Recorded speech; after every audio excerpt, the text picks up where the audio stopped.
ये कहानी है एक ऐसे फिंगर की जो एक वैम्पायर की फिंगर है और वो बहुत तेजी से एक फिंगर से हैंड में और एक हैंड से मॉन्स्टर बन जाती है। इस मूवी का नाम है द फिंगर। दोस्तों, यहाँ पर मैं आपसे ये भी पूछना चाहूंगा कि आपको भी ऐसी आदत है क्या? आप भी सड़क पर से कुछ भी सामान उठा लेते हैं या नहीं? ये हमें कमेंट सेक्शन में जरूर बताना। फिल्म की स्टार्टिंग में हम क्लार्क नाम के एक आदमी को देखते हैं जो अपने घर में बहुत जरूरी चीज ढूंढ रहा होता है और शायद वो कोई चीज ऐसी होती है जिससे उसे खतरा हो सकता है, क्योंकि उसके एक हाथ में गन और एक हाथ में टॉर्च होती है और गन का मतलब यही होता है क्लार्क को उस चीज से खतरा भी है। क्लार्क अब उस चीज को लगातार अपने घर में ढूंढता रहता है पर वो उसे नहीं मिलती, जिसके बाद वो अपने फ्रिज को चेक करता है। पर यहीं पर सीन कट हो जाता है और यहाँ से हम पहले का सीन देखते हैं जहाँ पर हम क्लार्क के बैकग्राउंड को देखते हैं। क्लार्क की बात करें तो ये बहुत अजीब पर्सन होता है जिसे बेकार की चीजें जमा करना अच्छा लगता है और इसके अलावा भी उसकी हरकतें बहुत अजीब होती थी, इसीलिए उसकी पूरी फैमिली उससे बहुत परेशान रहती थी, क्योंकि ना ही यहाँ पर क्लर्क कुछ अच्छे से काम करता था और इसी वजह से उसे नौकरी से निकाल दिया जाता है, जिसके बाद वो नई नौकरी ढूंढने की कोशिश भी नहीं करता और इन्हीं सब वजहों के चलते उसकी वाइफ उसे डाइवोर्स दे देती है एंड उसके बच्चे भी उसे छोड़कर चले जाते हैं। और क्योंकि उसकी फैमिली उसे छोड़कर चली गई थी तो क्लर्क अपनी फैमिली से बहुत ज्यादा नफरत करता था, बट उनसे अलग होने के बाद भी वो अपने शौक नहीं छोड़ता, यानी कि सड़क से कुछ भी उठा लेने का शौक नहीं छोड़ता। क्लर्क जब भी घर से निकलता था तो वो अपने साथ कुछ न कुछ सामान लेकर वापस ही लौटता था। अब एक रात वो सड़क पर ऐसे ही कुछ ढूंढते हुए जा रहा था कि तभी उसकी नजर एक अजीब चीज पर पड़ती है, जिसके बाद क्लर्क उसे बहुत ध्यान से देखता है और उसे पता चलता है कि ये किसी जानवर की उंगली है और क्योंकि उसे हर चीज उठाने की आदत होती ही है तो वो इस उंगली को भी उठा लेता है।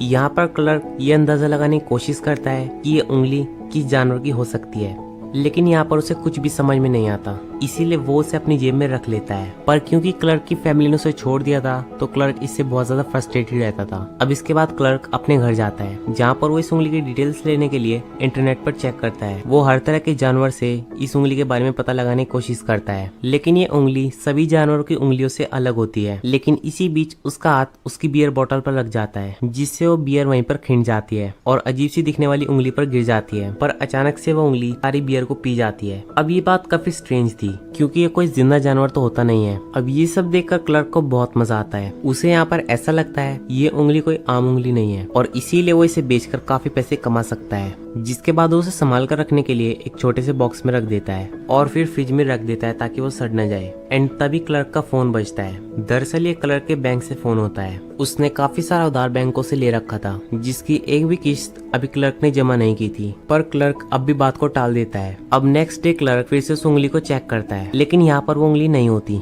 जिसके बाद वो इधर उधर आसपास चेक करने लगता है, लेकिन तभी वो उंगली उसे दिख जाती है। लेकिन आज वो सिर्फ एक उंगली नहीं होती, आज वो एक हाथ बन चुका होता है। अब नेक्स्ट डे क्लर्क फिर से इस हाथ को चेक करता है और आज ये एक लंबा चौड़ा हाथ होता है। अब क्लर्क इसे देखकर काफी खुश हो रहा होता है और अब वो इसकी डिटेल देखने के लिए एक मैग्नीफाइंग ग्लास का यूज करता है, क्योंकि अब वो काफी बड़ा हो गया होता है तो उसे इस बात का पता चल सकता है कि ये किस चीज का है। पर अब भी उसे कुछ नहीं पता चलता और इसीलिए अब वो यहाँ पर किसी को बुलाने की सोचता है ताकि वो इसे बेच सके और काफी सारे पैसे कमा सके। पर उसे यहाँ पर समझ में नहीं आता कि उसे यहाँ पर किसे बुलाना चाहिए। तो अब फाइनली वो ये फैसला करता है कि वो अब कुछ टाइम और रुकेगा। अब नेक्स्ट डे वो फिर से फ्रिज को चेक करता है उस हाथ को देखने के लिए, लेकिन वो फिर से उसे यहाँ पर नहीं मिलता, जिसके बाद वो चारों तरफ उसे पागलों की तरह ढूंढता है पर वो उसे नहीं मिलता, जिससे उसे बहुत ज्यादा दुख होता है। जिसके बाद वो एक कोने में शांति से जाकर बैठ जाता है। अब सीन कट होता है और हम स्टार्टिंग वाला सीन देखते हैं जहाँ क्लर्क इस हैंड को ढूंढ रहा होता है और उसके हाथ में गन भी होती है, लेकिन इसी मोमेंट पर उसे फ्रिज में से कुछ आवाजें आती हैं एंड जब वो चेक करता है तो वो हैंड अब एक पूरा मॉन्स्टर बन चुका था, जो कि अब काफी बड़ा हो चुका था। अब क्लर्क आसपास चेक करता है तो उसे काफी सारा ब्लड मिलता है जो कि इसी मॉन्स्टर का होता है और तभी उसे यहाँ पर उसका हार्ट भी दिखता है जो उससे दूर रहने के बाद भी धड़क रहा होता है। पर तभी उसकी डोरबेल बजती है और उसके गेट पर 2 पुलिस ऑफिसर्स आए होते हैं। वो लोग यहाँ पर क्लर्क से कुछ पूछताछ करते हैं और पुलिस ऑफिसर से क्लर्क को पता चलता है कि उसकी वाइफ मर चुकी है। अब यहाँ पर क्लर्क पुलिस ऑफिसर्स को ऐसा प्रिटेंड करता है कि उसे बहुत ज्यादा दुख हुआ है, जबकि वो इस बात से काफी खुश होता है और खुश भी ऐसा होता है कि जैसे कि वो उसी ने किया हो। जिसके बाद वो इंटरनेट पर इस बात की रिसर्च करता है जिससे वो अपनी वाइफ के मर्डर से बच सके, यानी कि क्लर्क ने ही अपनी वाइफ का मर्डर किया होता है। और तभी वो क्रिएचर उसके पास आ जाता है जो पूरी तरीके से जिंदा हो चुका था, लेकिन डर की वजह से क्लर्क अब सोफे से नीचे गिर जाता है। अब वो क्रिएचर उसके पास आता है,